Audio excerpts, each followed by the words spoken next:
تہی ابصار الناظرین وعجزت نعتہ اوہام الواصفین الذی ابتدع بقدرتہ الخلق ابتداء واخترعہم علی مشیتہ اختراعا ثم سلک بہم طریق ارادتہ وبعثہم علی سبیل محبتہ والصلاة والسلام علی الاول العدد وصاحب الابد اسرتہ خیر الاسر وعطرتہ خیر العطر وشجرتہ خیر الشجر نبتت فی حرم بسقت فی کرم سیدنا ومولانا بالقاسم محمد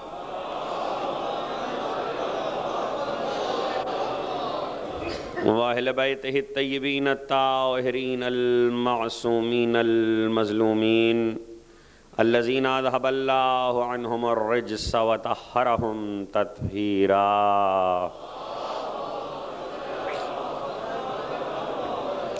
لا سیما علی الحق الجدید والطلعة الرشید وغرة الحمید بقیت اللہ فی الارض وحجت اللہ علی الخلق شریک القرآن صاحب العصر والزمان عجل اللہ تعالی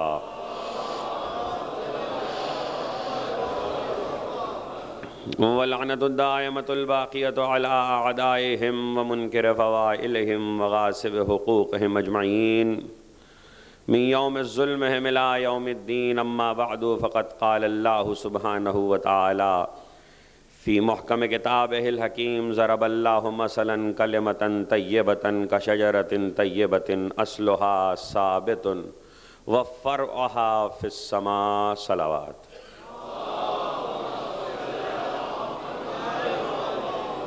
ایک مرتبہ اور سب مل کے بلند آواز سے درود بھیج محمد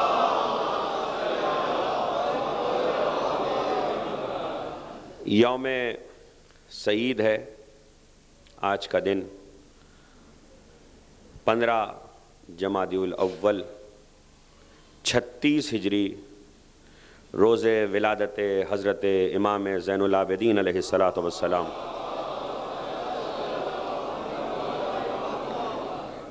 اولاً میں آپ سب کی خدمت میں اور آپ سب کی طرف سے ولی عصر سرکار زمانہ کی خدمت اقدس میں اس مسرت کے موقع پر ان کے جد کی ولادت کا ہدیہ تہنیت و تبریک پیش کرتا ہوں۔ صلوات بھیجیں محمد والا۔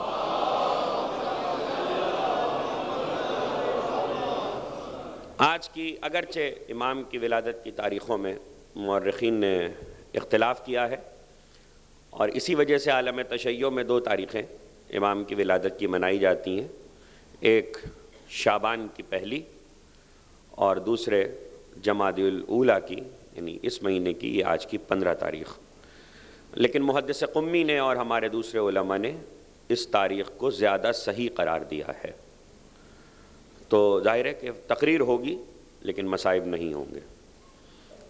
شام کی تقریر میں بھی سلسلہ جو گفتگو کا جاری ہے وہ انشاءاللہ جاری رہے گا۔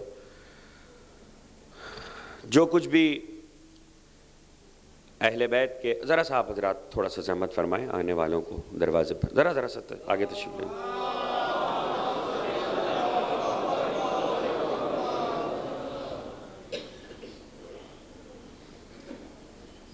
اور دیگر بآواز بلند صلوات۔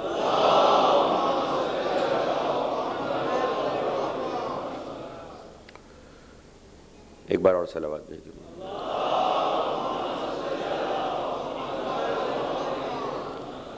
سلسلہ عصمت، سلسلہ امامت، جیسا کہ کل شب کی تقریر میں عرض کر رہا تھا کہ بعض اوصاف وہ ہیں جن کے لیے کتاب خدا نے یہ واضح اعلان کر دیا ہے کہ وہ اوصاف ذریت میں جاتے ہیں، اور ذریت کے معنی یہ ہے کہ جہاں ذرہ عصمت منتقل ہو رہا ہے، طینت عصمت منتقل ہو رہی ہے، وہاں وہ اوصاف منتقل ہوتے ہیں۔ اسی بات کو قرآن مجید نے دوسری طرح بھی بیان کیا ہے۔ ضرب اللہ مثلا کلمۃ طیبۃ کشجرۃ طیبۃ اصلھا ثابت وفرعھا فی السماء۔ اللہ کلمہ طیبہ کی مثال پاک و پاکیزہ کلمے کی مثال۔ دیکھیں یہ ترجمہ کرنے والے کی اردو زبان کی مجبوری ہے کہ اس نے طیب کا ترجمہ پاک کیا ہے۔ عربی زبان سے واقفیت رکھنے والے لوگ یہ جانتے ہیں کہ طیب عربی میں پاک کو نہیں خوشبو کو کہتے ہیں۔ لفظ طیب عربی میں خوشبو کے لیے استعمال ہوتا ہے، اور یہاں طیب کا لفظ رکھ کر قدرت نے اسی نزاکت کا احساس دلایا ہے کہ پاکیزہ کلمہ اور ہوتا ہے، طیب کلمہ اور ہوتا ہے۔ وہ کلمے سے مراد یہاں وہ نہیں ہے جو زبان پہ جاری ہو، لا الہ نہیں ہے، بلکہ کوئی ایسا کلمہ ہے جو خوشبو رکھتا ہے، اور خوشبو بھی ایسی کہ پہچانی جاتی ہے۔ دیکھیے خوشبو کا ایک اپنا قانون ہے، اور خوشبو کا قانون یہ ہے کہ اگر خوشبو اچھی ہے تو آپ کو بتانے کی ضرورت نہیں ہے کہ آپ عطر لگا کے آئیں، زبان سے کہنے کی ضرورت نہیں ہے کہ میں نے آج فلاں پرفیوم لگایا ہے، انہیں خوشبو تو خود بتا دیتی ہے۔ یہاں قرآن نے لفظ طیب رکھ کے یہی بتایا ہے۔ اللہ کلمہ طیبہ کی مثال شجرہ طیبہ سے دیتا ہے، یعنی ایک درخت ہے اس کی بھی خوشبو ہے، ایک کلمہ ہے اس کی بھی خوشبو ہے۔ اور کبھی آپ نے دیکھا ہوگا درخت کی خوشبو پہچانی جاتی ہے۔ سامنے کی مثال دے دوں، جو پرانے بزرگ ہوتے ہیں ان سے پوچھئے گا، وہ جانتے ہیں، ہندوستان سے تعلق رکھنے والے لوگ تشریف فرما ہیں، کہ آم اپنی خوشبو سے پہچانا جاتا ہے۔ آم کا پھل اگر آپ کو نام نہیں بھی پتا ہے تو صرف خوشبو بتا دے گی کہ یہ کون سا آم ہے، چوسا ہے کہ لنگڑا ہے، یعنی خوشبو بتاتی۔ امرود کی خوشبو کبھی آم سے نہیں آئے گی، آم کی خوشبو کبھی سنگترے سے نہیں آئے گی، ہر پھل کی اپنی خوشبو ہوتی ہے۔ اسی طرح اللہ نے لفظ شجر سے شجرہ رکھا، اسی طرح خوشبو شجرے کی بھی ہوتی ہے، جیسے شجر کی ہوتی ہے۔ جیسے پھل پہچانا جاتا ہے درختوں کا خوشبو سے، اسی طرح شجرے کے ثمر بھی خوشبو سے پہچانے جاتے ہیں۔ یعنی خوشبو بتائے گی کہ رسالت کا شجرہ ہے کہ امامت کا، خوشبو بتائے گی کہ ولایت کا شجرہ ہے کہ عصمت کا۔ وہ خوشبو منتقل ہوتی ہے، یاد رکھیے گا، وہ خوشبو ایک کے بعد ایک منتقل ہوتی ہے۔ اسی لیے بہت سے موقع ایسے ہیں کہ جہاں راوی نے وصف امام دیکھ کر بے ساختہ یہ کہا، اللہ عالم حیث یجعل رسالہ، اللہ بہتر جانتا ہے کہ رسالت کو کہاں قرار دے۔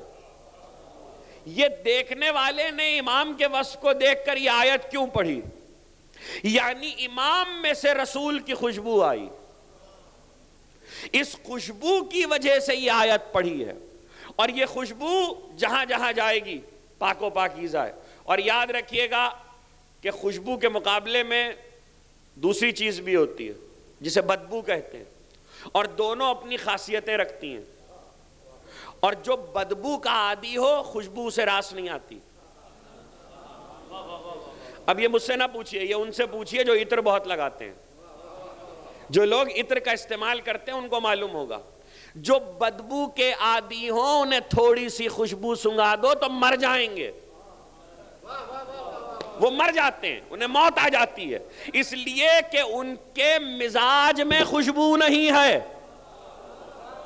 تو جس کے مزاج میں ہی خوشبو نہ ہو وہ سونگ کے مر ہی تو جائے گا، شاخ ہی تو گزرے گی اس پر خوشبو۔ اس لیے اگر ولایت کی خوشبو کہیں سے اٹھ رہی ہو تو ہر ایک کو دعوت مت دو کہ یہ عطر لگائے، اس لیے کہ وہ ہر ایک کو راس نہیں آئے گی، ہر ایک برداشت نہیں کر سکتا، اور ہر خوشبو ہر جگہ نہیں پائی جاتی۔ خوشبو میں بھی فرق ہوتا ہے حضور. جو لوگ عطر لگاتے ہیں ان کو معلوم ہے، وہ پہچان لیتے ہیں یہ گلاب ہے، یہ چمیلی ہے، یہ جنت الفردوس ہے. اور یہی خوشبو کا لفظ قرآن نے رکھ کے بتایا کہ شجرے میں خوشبو ہوتی ہے، شجرے میں خوشبو ہوتی ہے. اب یہ عجیب بات یہ ہے کہ جو شجر پہچانتا ہوگا وہ شجرے کی خوشبو پہچانتا ہوگا. بعد رسول موقع نہیں ہے، ایک جملہ آ گیا تو محفوظ کر لیجئے. بعد رسول تاریخ یہاں تک پہنچ گئی، جو کچھ بھی ہوا. کسی نے علی سے پوچھا جب گفتگو ہو رہی تھی، علی نے کہا کیوں بھائی دلیل کیا لائے؟ ہمارے مقابل میں لوگ دلیل کیا لائے اپنے حق کے لیے؟ تو علی سے لوگوں نے کہا کہ وہ دلیل لائے ہیں اپنے حق کے لیے کہ ہم رسول کے شجرے سے ہیں. توجہ، ہم رسول کے شجرے سے. علی مسکرائے، کہا شجرہ یاد رہا، شجر کو بھول گئے. شجر تو میں ہوں، اس لیے کہ رسالت کا ثمر جب آئے گا تو اب علی کی وجہ سے آئے گا، اور اب قیامت تک نسل علی میں اوصاف رسالت منتقل ہوں گے.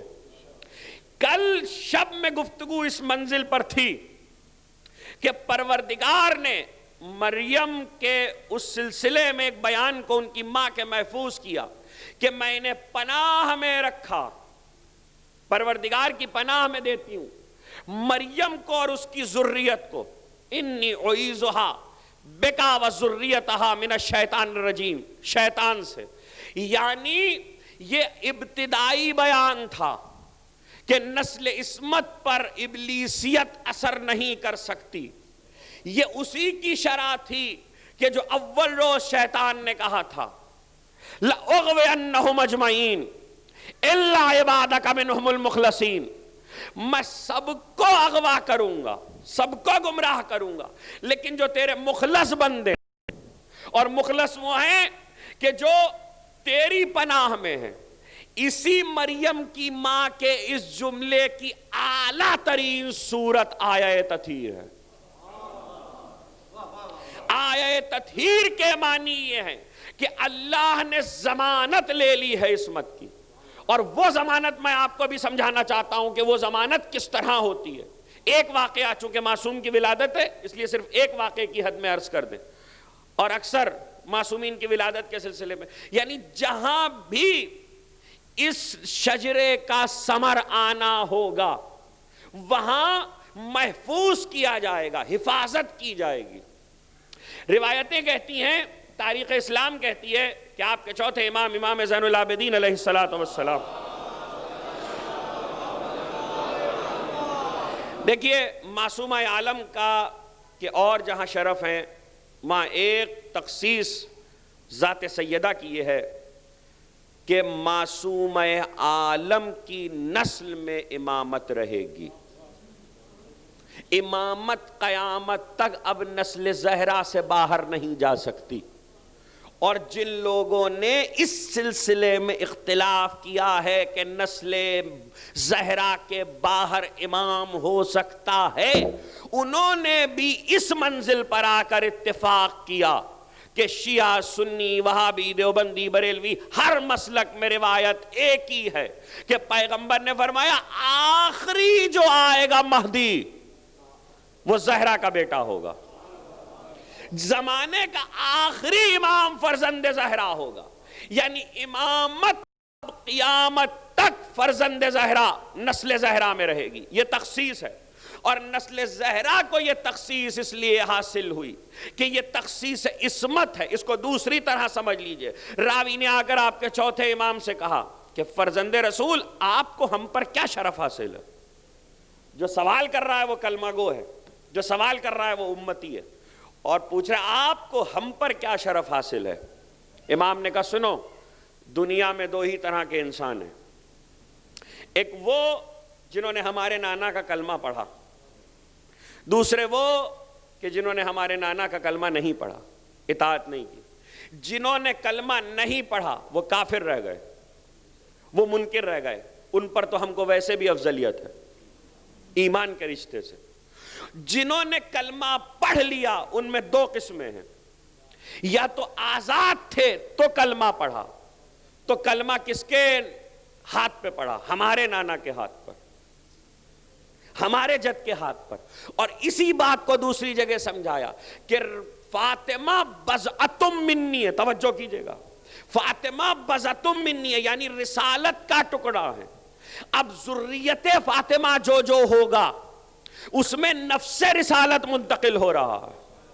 اس لیے وہ کلمہ جو رسول کے ہاتھ پر پڑھا گیا تھا، وہ ہاتھ صرف رسول کا نہیں تھا، علی کا ہاتھ بھی وہی ہاتھ ہے، حسن و حسین کا ہاتھ بھی وہی ہاتھ ہے، زین العابدین کا ہاتھ بھی وہی ہاتھ ہے. اس لیے ہم افضل.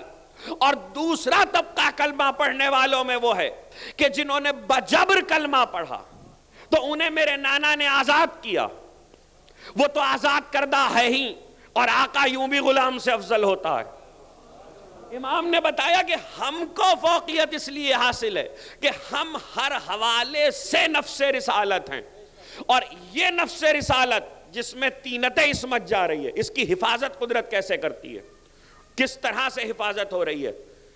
دو روایتیں ہیں، ایک ہمارے ہاں کی ہے اور ایک عالم اسلام کی ہے، کہ جب حملہ ہوا ہے 17 ہجری میں ایران پر، تو عبداللہ ابن عامر نے خراسان کو فتح کیا. یزدجرد کی بیٹیاں، پہلے یہ روایت سنا دوں پھر شیخ مفید نے جو ہماری روایت لکھی ہے وہ سناؤں گا.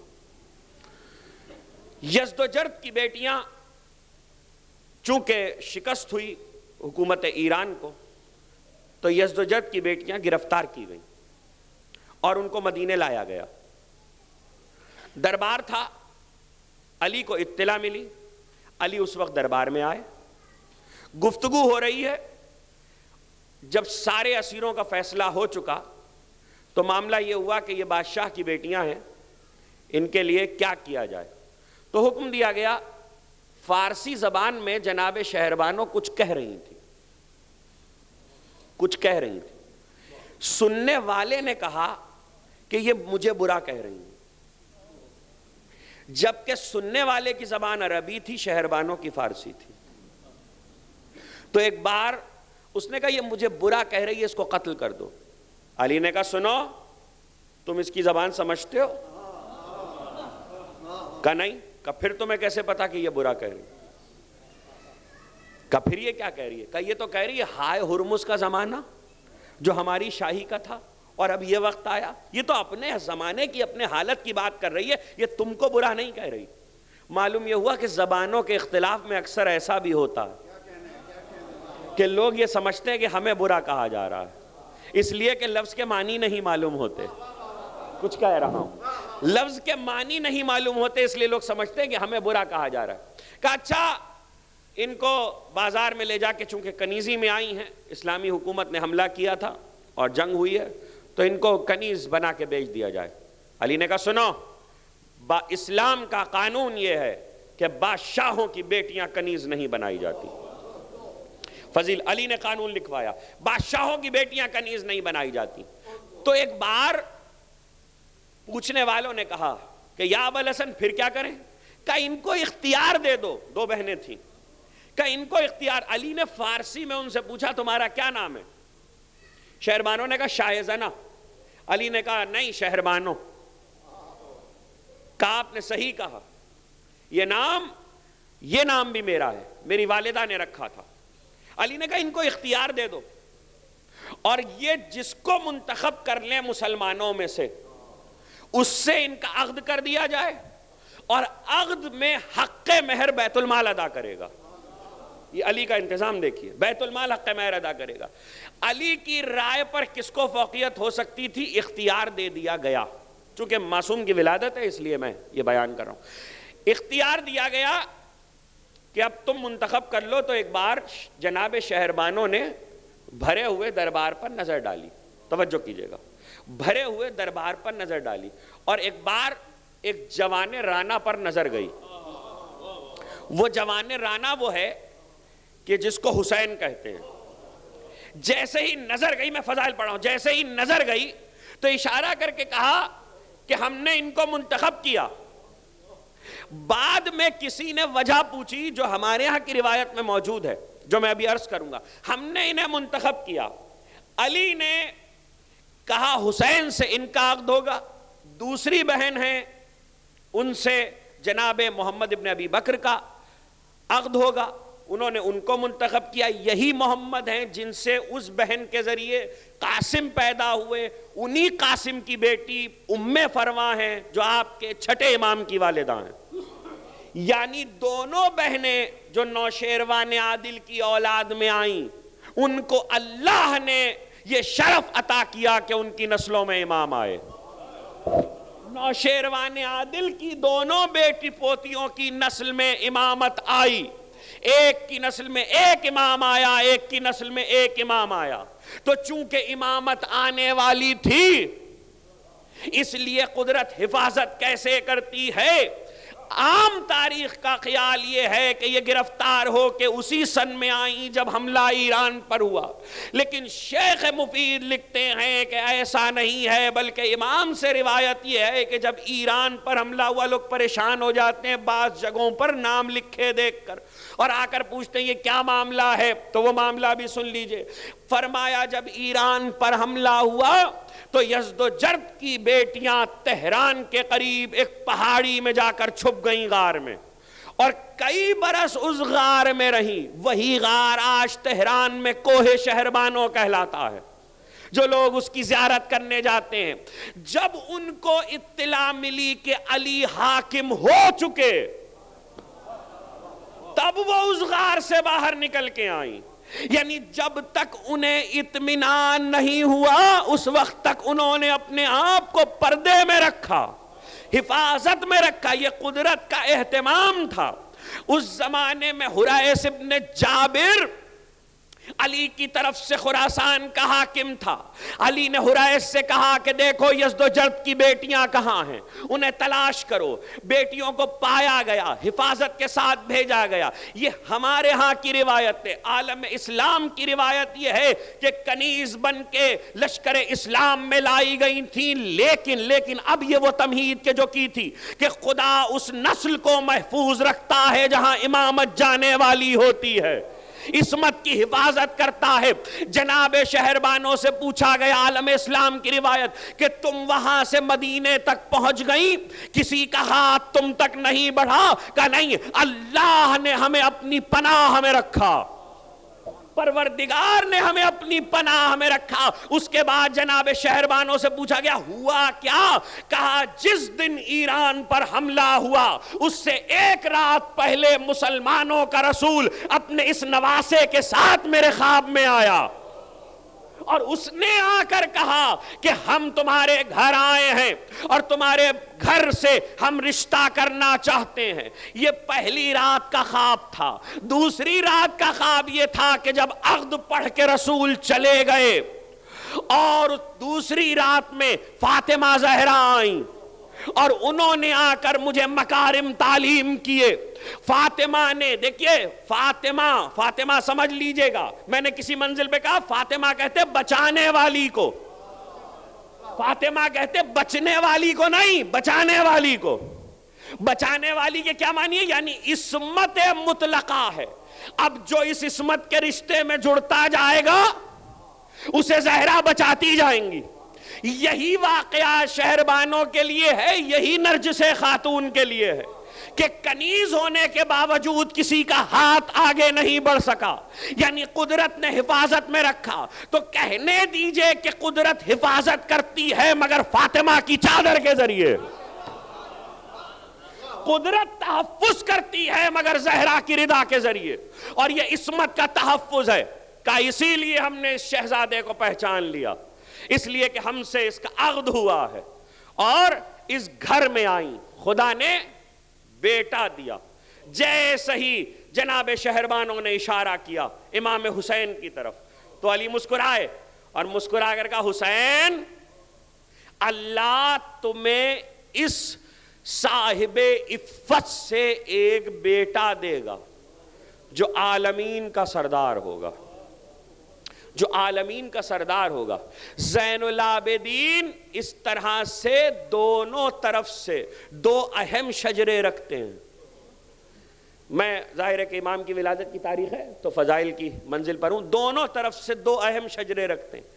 ایک شجرہ عصمت کا ہے، دوسرا شجرہ عدل کا ہے۔ نوشیروان سے جو شجرہ آیا ہے وہ عدل کا، اس عدل کے شجرے کو سمجھا دوں؟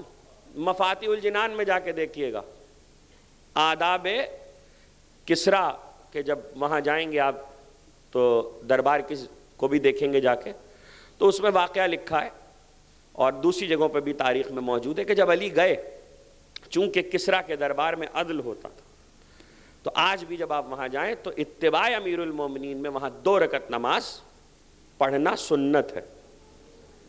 وہ مسلمان کا دربار نہیں تھا،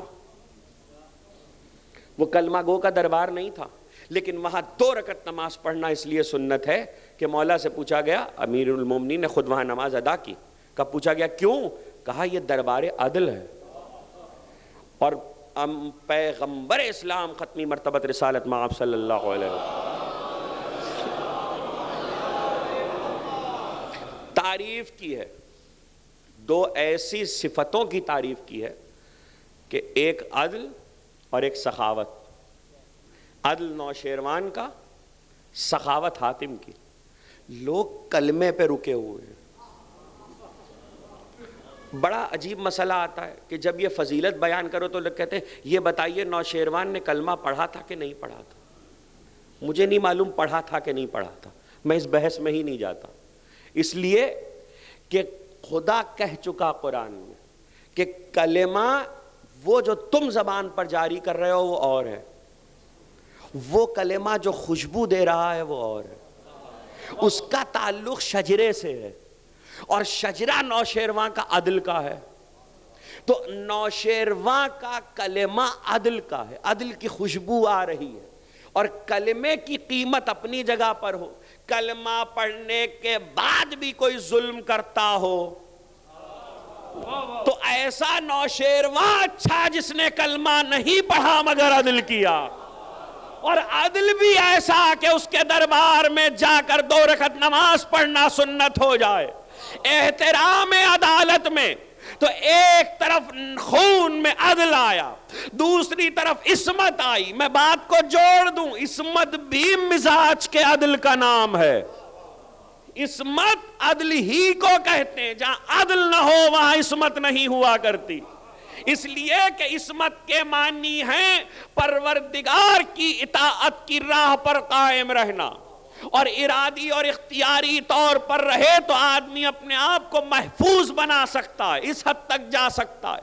قدرت جب اس عدل کو خون میں رکھ دے تو اسے معصوم کہتے ہیں، جہاں یہ خون میں آگے بڑھتا ہے، اور یہ پہچانا جاتا ہے، اس طرح پہچانا جاتا ہے کہ جگہ جگہ بات سامنے آتی ہے۔ چونکہ جناب شہربانوں کی وفات امام کی ولادت کے 4تھے مہینے ہو گئی تھی، اور جناب فضہ گھر میں موجود ہیں، جناب ام لیلہ ہیں، جناب ام رباب ہیں، تو اب ماں کے رشتے سے 2 بیویاں گھر میں موجود ہیں۔ لکھا ہے مورخین نے کہ آپ کے 4تھے امام ماں کے ساتھ کھانا نہیں کھاتے تھے۔ توجہ کیجئے گا، ماں کے ساتھ کھانا نہیں کھاتے تھے۔ ظاہر ہے کہ حقیقی ماں موجود نہیں ہے، لیکن لوگ لفظ استعمال کر دیتے ہیں بعض جگہ سوتاپے کا، میں نہیں قائل ہوں اس کا۔ اہل بیت کے گھر میں سوتاپا ہوتا ہی نہیں ہے، اہل بیت کے گھر میں، زہرا کے گھر میں کوئی سوتاپا نہیں ہے۔ ہاں احترام یہ تھا کہ ماں کے ساتھ کھانا نہیں کھاتے تھے، یعنی جناب ام لیلہ اور جناب ام رباب کے ساتھ بیٹھ کر کھانا نہیں کھاتے تھے۔ لوگوں نے پوچھا کہ مکارم اخلاق تو آپ کے گھرانے کے ہیں، صلہ رحم تو آپ نے سکھایا ہے، آپ ماں کے ساتھ کھانا نہیں کھاتے؟ تو ایک بار امام مسکرائے گا، سنو میں اس لیے کھانا نہیں کھاتا کہ کہیں ایسا نہ ہو کہ دسترخوان پر ایک شے کی طرف میری ماں متوجہ ہو اور میرا ہاتھ اس سے پہلے چلا جائے۔ میں اپنی ماں کے احترام میں دسترخوان پہ ساتھ نہیں بیٹھتا۔ یہ زہرا کے گھر کی خوشبو ہے، یہ زہرا کے گھر کی خوشبو۔ مجھے معلوم ہے فضائل کی منزل پر آپ جن فضائل کے سننے کے عادی ہیں، لیکن کبھی کبھی ذرا اس منزل سے تھوڑا سا یاد رکھیے گا، زہرا کے گھر کی خوشبو اس طرح پہچانی جاتی ہے کہ اوصاف میں ایک ہی وصف بعد میں پلٹ پلٹ کے نظر آتا ہے، اس طرح سے دکھائی دیتا ہے کہ مشہور واقعہ تاریخ نے لکھا، جسے شیعہ سنی سب نے لکھا، اور تقریر اپنی منزل سے قریب ہو رہی ہے۔ واقعہ یہ ہے کہ پیغمبر مسجد میں بیٹھے، مسجد چھلک رہی ہے، اور ایسے میں کچھ لوگ، ایک شخص آیا ہے اور اس نے آ کر دروازہ مسجد پہ سوال کیا ہے پیغمبر سے، اور جس وقت سوال کیا تو پیغمبر نے ایک کا چہرہ دیکھا، کوئی ہے جو اس کو کچھ ادا کرے؟ اس نے کہا میں بھوکا ہوں، مجھے لباس چاہیے، میں مسافر ہوں۔ پیغمبر نے کہا کوئی ہے جو اس کے سوال کو پورا کرے؟ کوئی نہ تھا۔ ایسے موقع پر پیغمبر نے کہا جاؤ سلمان ذرا دیکھو 9 حجروں میں سے کسی حجرے میں سے سوال پورا ہو جائے۔ گئے لوگ، سلمان گئے، ہر دروازے پہ آواز دی، ہر جگہ سے جواب آیا، یہاں تو فاقے ہو رہے ہیں، ویسے ہی کچھ نہیں ہے۔ جب سلمان واپس آئے اور کہا کہ یا رسول اللہ کسی حجرے سے کچھ نہ ملا، تو پیغمبر نے کہا سلمان دیکھو در زہرا پر جاؤ۔ در زہرا، میں نے دادی اور پوتے کے ذکر کو جمع کرے، دیکھو در زہرا پہ جاؤ، عجیب وصف ہے۔ در زہرا پر جاؤ اور وہاں جا کے سوال کرو۔ سلمان پہنچے، فضہ دروازے پر آئیں، کہا مجھے رسول نے بھیجا ہے، سائل مسجد کے دروازے پر ہے اور سوال کیا ہے، اور رسول نے مجھے بی بی کے دروازے پر بھیجا۔ فضہ اندر گئیں اور واپس آئیں، یہ کہتی ہوئی گئی تھیں کہ سلمان سیدہ کے گھر میں تو ویسے ہی 3 دن کا فاقہ ہے، کہا تم رسول کی بات زہرا تک پہنچا دو۔ سیدہ تک رسول کی بات پہنچی، کہتے ہیں سیدہ نے اپنے گلے کا گلوبند اتارا، گلوبند اتار کر فضہ کو دیا اور فضہ سے کہا یہ سلمان کو دے دینا اور کہنا کہ جا کے میرے بابا کو دے دیں، اس کو بیچ کر قیمت ادا کر دیں اور جو قیمت ملے اس سے فقیر کی ضرورت پوری کر دیں۔ کہا گلوبند لے کے چلے، سلمان گلوبند لے کر آئے مسجد میں۔ دیکھیے فقیر نے روٹی مانگی تھی، فقیر کو لباس چاہیے تھا، زہرا نے گلوبند دیا ہے۔ گلوبند پہنچا، رسول نے بھری ہوئی مسجد میں سوال کیا کون ہے جو اس گلوبند کو خریدے؟ کون ہے جو اس کو خریدے؟ دیکھیے فقیر کو خیرات دینے والے تو نہیں تھے نا،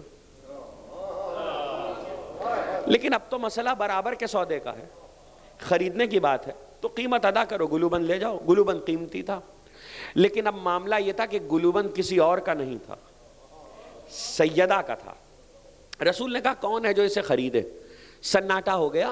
ایک بار عمار آگے بڑھے اور عمار نے کہا یا رسول اللہ میں اس گلوبند کو خریدتا ہوں اور میں اس گلوبند کی قیمت میں ایک گھوڑا، کپڑوں کے تھان، اتنے 1000 درہم و دینار، اس کے راستے کا کھانا اور آذوقہ، اور ایک غلام اپنی طرف سے اسے دیتا ہوں۔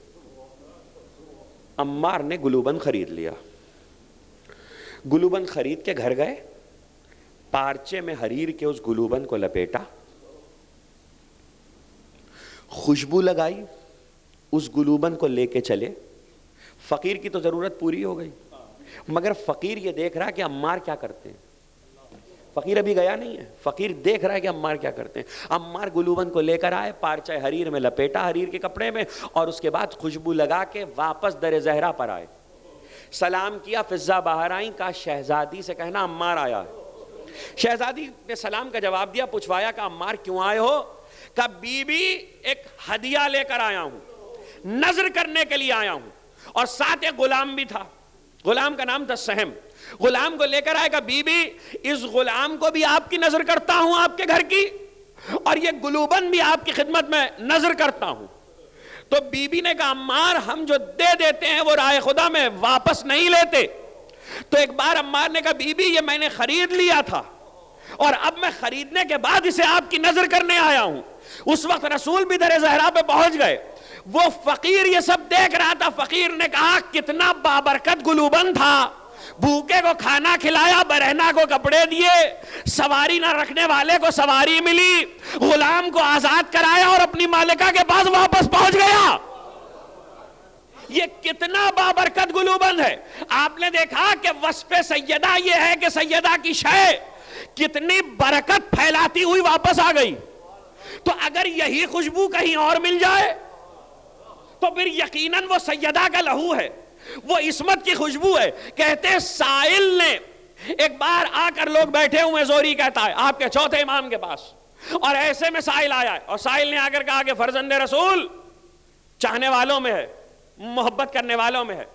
کہا کہ تقریر اپنی منزل سے قریب ہو رہی ہے، کہا کہ میں بھوکا ہوں، کچھ مقروض بھی ہوں، پریشان بھی ہوں۔ امام کی آنکھوں سے آنسو بہنے لگے۔ لوگوں نے کہا کہ آپ رو کیوں رہے ہیں؟ کہا کیوں نہ رویا جائے اس بات پر کہ برادر مومن مقروض اور تنگ دست ہو اور اس کی چارہ گری نہ کی جا سکے. لوگ اٹھ کر نکلے, سبھی لوگ بیٹھے ہوئے تھے, لوگ اٹھ کر نکلے, وہ مقروض چاہنے والا بھی باہر نکلا. تو لوگوں نے کہا یہ آل محمد بھی عجیب ہیں, ایک طرف کہتے ہیں کہ کائنات ان کی اطاعت گزار ہے, دوسری طرف کہتے ہیں کہ مقروض کی چارہ گری بس میں نہیں ہے. یہ جملہ اس مقروض نے سن لیا, چونکہ محبت کرنے والا تھا اس لیے اپنی پریشانی نے دل پہ تیر نہیں مارا تھا, امام کے بارے میں کہے گئے جملے نے دل پہ تیر مارا. واپس آیا روتا ہوا چوتھے امام کے پاس اور کہا کہ فرزند رسول میں تو چلا گیا تھا لیکن اس جملے نے میرے دل کو چھید دیا. امام مسکرائے, کہا اللہ نے تیری ہم سے محبت دیکھ کر تیرے لیے کشائش کا انتظام کر دیا. اور یہ کہہ کر غلام کو آواز دی. غلام آیا, کہا دیکھو وقت افطار قریب تھا, کہا دیکھو میرے افطار کے لیے جو سامان ہوا ہے وہ لے آؤ. غلام واپس آیا, کہا یہ جو کی 2 روٹیاں ہیں. امام نے کہا یہ لے جا, اس مقروض سے کہا, پریشان حال سے کہا یہ لے جا اور ان روٹیوں کے ذریعے خدا تیری ضرورت کو پورا کرے گا. وہ روٹیاں لے کر یہ سوچتا ہوا چلا کہ یہ جو کی روٹیاں, جو کی روٹی آپ کے تمام ائمہ جو کی روٹی کھاتے تھے, لیکن اتنی سخت ہوتی تھی کہ پانی میں بھگو کے کھائی جاتی تھی, اور وہ امام ہی کھا سکتا تھا. سوکھی ہوئی روٹی وہ ہر ایک کے بس میں نہیں تھا. تو اس نے سوچا کہ یہ تو کھائی بھی نہیں جا سکتی, بھوک بھی نہیں ختم ہوگی, پریشان تھا کیا کروں. راستے میں ایک مچھلی بیچنے والا نظر آیا جس کے پاس ساری مچھلیاں بک چکی تھی, آخری مچھلی تھی اور وہ بیچنا چاہتا تھا. اس کو جاتے ہوئے دیکھا, کہا بھائی مچھلی خرید لو, بک جائے تو میں اپنے گھر جاؤں. اس نے کہا میرے پاس تو کچھ نہیں ہے, یہ جو کی 2 روٹیاں ہیں, اگر ان میں سے ایک کے عوض تم مجھے مچھلی بیچ سکو تو تمہاری مرضی. اس نے کہا روٹی مجھے دے دو, مچھلی لے لو. مچھلی بھی آخری تھی, اس نے مچھلی لی. چلا تھوڑی دور آگے پہنچا تو ایک نمک بیچنے والا ملا جو ذرا سا آلودہ نمک تھا. نمک والے نے کہا کہ میں بھی گھر جانا چاہتا ہوں, شام کا وقت ہے اور نمک بیچنا چاہتا ہوں, تھوڑا سا نمک رہ گیا ہے. اس نے کہا میرے پاس قیمت تو نہیں ہے, یہ جو کی روٹی ہے. اس نے جو کی روٹی کے عوض نمک خرید لیا. اس نے جو کی روٹی لے لی. ایک جو کی روٹی مچھلی والے کو گئی, ایک جو کی روٹی نمک والے کو گئی. وہ مچھلی اور نمک لے کے گھر میں آیا کہ اگر قرضہ نہیں ادا ہوگا تو بچوں کی بھوک تو مٹے گی. اس نے گھر میں آ کے زوجہ سے کہا کہ ذرا مچھلی کو صاف کرو. ابھی زوجہ مچھلی کو صاف کر رہی تھی کہ دروازے پہ دستک ہوئی. دروازے پہ دستک ہوئی, اس نے اٹھ کر دروازہ کھولا تو دونوں مچھلی والا اور نمک والا موجود تھے. انہوں نے آ کر کہا کہ لگتا ہے کہ تو ہم سے زیادہ غریب ہے, اس لیے کہ یہ جو کی روٹی تو نہ ہم کھا سکتے ہیں نہ ہمارے بچے کھا سکتے ہیں, اس لیے ہم مچھلی اور نمک بھی تجھے دیتے ہیں اور یہ جو کی روٹی بھی تجھے واپس کرتے ہیں. ہم یہ واپس دینے آئے ہیں. وہ واپس کر کے چلے گئے. ادھر زوجہ نے تیز آواز دی کہ ذرا یہاں تو آنا, یہ دیکھو کیا ہوا. اس نے جو مچھلی صاف کر کے چیرا لگایا تو مچھلی کے پیٹ سے مروارید کے 2 موتی نکلے. مروارید کے 2 موتی دیکھ کر اس کو بڑی حیرانی ہوئی. وہ بازار میں ان موتیوں کو لے کر دیکھے, بھوک مٹائی مچھلی نے, نمک اور مچھلی سے غذا ہوئی. ایسے میں اس نے چاہا کہ موتی لے کر بازار میں جا کے بیچ دے اور اپنے قرضے کو ادا کرے. دروازے سے نکل رہا تھا کہ امام کا غلام دروازے پہ پہنچا, تقریر ختم ہو گئی. دروازے سے نکل رہا تھا کہ امام کا غلام دروازے پہ پہنچا. اس نے آواز دی کہ زین العابدین نے فرمایا ہے کہ ہماری غذا ہمیں واپس کر دو, اس لیے کہ وہ ہمارے سوا کوئی نہیں کھا سکتا, تمہاری ضرورت تو پوری ہو گئی. تمہاری ضرورت تو پوری ہو گئی. وہ گلوبن زہرا کا تھا, یہ روٹیاں زین العابدین کی تھی. وہ بھی مالک کے پاس واپس پہنچے, یہ بھی مالک کے پاس واپس پہنچی. آپ نے دیکھا عصمت کی خوشبو کسے کہتے ہیں. یہ اوصاف کی یکسانیت ہے, اور ظاہر ہے کہ یہی اوصاف کی یکسانیت جہاں جہاں تک جاتی ہے وہاں وہاں تک عصمت جاتی ہے. اسی لیے جب بھی اوصاف کی یکسانیت کو دیکھو تو یہی آیت پڑھنا, اللہ عالم حیث یجعل رسالہ, اللہ بہتر جانتا ہے کہ رسالت کو کس گھرانے میں قرار دے. چونکہ معصوم کی ولادت کی تاریخ تھی, ہم نے ذکر کیا, اور بھی بہت کچھ ذکر کرنے کے لیے ہو سکتا ہے, لیکن ایک تحفہ آپ کے لیے اس سے پہلے کہ تقریر کو ختم کریں. طاؤس یمانی کہتے ہیں کہ میں ایک بار کعبے کے صحن میں داخل ہوا تو حجر اسماعیل میں حتیم میں میرے چوتھے امام سجدے میں سر کو رکھے ہوئے کہہ رہے تھے الہی عبیدوں کا بے فنائے کا، مسکینوں کا بے فنائے کا، فقیروں کا بے فنائے کا۔ پروردگار تیرا بندہ تیرے صحن میں ہے، پروردگار تیرا مسکین تیرے آنگن میں ہے، پروردگار تیرا سوال کرنے والا تیرے گھر میں ہے۔ اللہ کہتے ہیں طاؤس یمانی کہ میں نے امام کو یہ دعا کرتے دیکھا تو میں نے جان لیا کہ زبان امامت سے جاری ہونے والے لفظوں میں یقیناً طاقت ہوتی ہے۔ اب معجزہ سن لیجئے ان 3 جملوں کا۔ وہ کہتے ہیں کہ میں نے اس کے بعد زندگی میں کبھی مجھے کوئی پریشانی آئی، میں نے سید الساجدین کی زبان سے سنے ہوئے ان جملوں کو سجدے میں سر رکھ کے جب بھی ادا کیا پریشانی ختم ہو گئی۔ یہ تحفہ امام کی طرف سے چاہنے والوں کے لیے، یعنی صرف دیکھیے صرف شکم کی غذا نہیں دیتے، آل محمد کے در سے صرف شکم کی غذا نہیں ملتی، روحوں کی غذا بھی ملتی ہے۔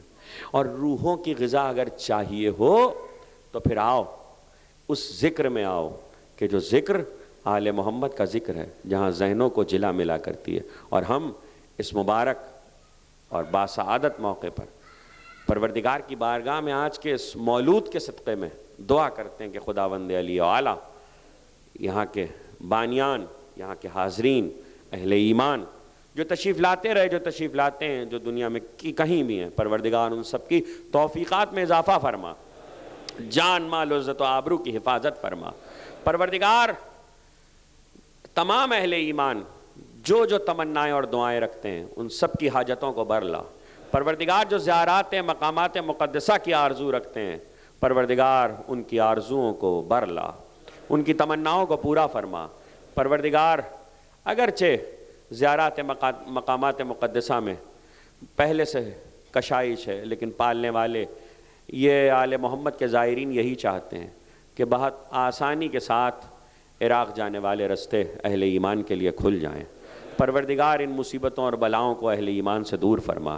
پروردگار جو بیمار ہیں انہیں شفائے کامل و عاجل عطا فرما، جو پریشان حال ہیں ان کی پریشانیوں کو دور فرما، جو بے خطا قید و بند کی صعوبتیں برداشت کر رہے ہیں انہیں جلد از جلد رہائی عطا فرما۔ پروردگار جن کے گھروں میں بیٹیاں بر کے انتظار میں ہیں ان کو مناسب بر مہیا فرما۔ پروردگار جو تعلیم حاصل کر رہے ہیں، امتحانات دے رہے ہیں، انہیں دین و دنیا کے ہر امتحان میں کامیابی و کامرانی عطا فرما۔ پروردگار جو بے اولاد ہیں انہیں اولاد صالح و نرینہ کرامت فرما۔ پروردگار اپنے حجت کے ظہور میں تعجیل فرما، ہمیں ان کے آوان و انصار میں شمار فرما۔ اگر تیرا امر حتمی جسے ہم موت کہتے ہیں ہمارے ان کے ظہور کے درمیان حائل ہو جائے تو ہمیں قبروں سے اٹھا کے اپنے ہادی سے ملحق کر دینا۔ یاد رکھیے گا آل محمد کی خوشیوں کے موقع پر جب بھی بڑے گھر میں خوشی ہوتی ہے تو خالی ہاتھ نہیں جاتے، تحفہ لے کے جاتے ہیں، اور ان کے شایان شان کوئی تحفہ اس سے زیادہ نہیں ہے جو قدرت کا بتایا ہوا آیت میں پڑھتا ہوں 3 بار تحفہ آپ بھیجیے گا۔ ان اللہ و ملائکتہ یصلون علی النبی یا ایھا الذین آمنوا صلوا علیہ وسلموا تسلیما۔